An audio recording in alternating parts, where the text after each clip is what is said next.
ওকে দাঁড়া, সেখানে ছবি তুলবো। শামিম দাঁড়া।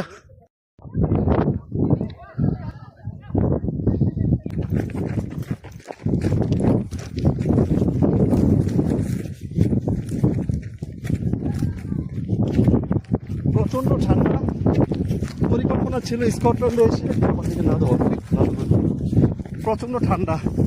পরিকল্পনা ছিল স্কটল্যান্ডে এসে আমরা একটু গান করবো, আমি আমার বন্ধুর সাথে। সত্যি ভালো লাগছে যে কমপক্ষে 10 কিলোমিটার হলো দৌড়াবো। দুর্দান্ত ওয়েদার, চমৎকার প্রকৃতি, সত্যি অসাধারণ।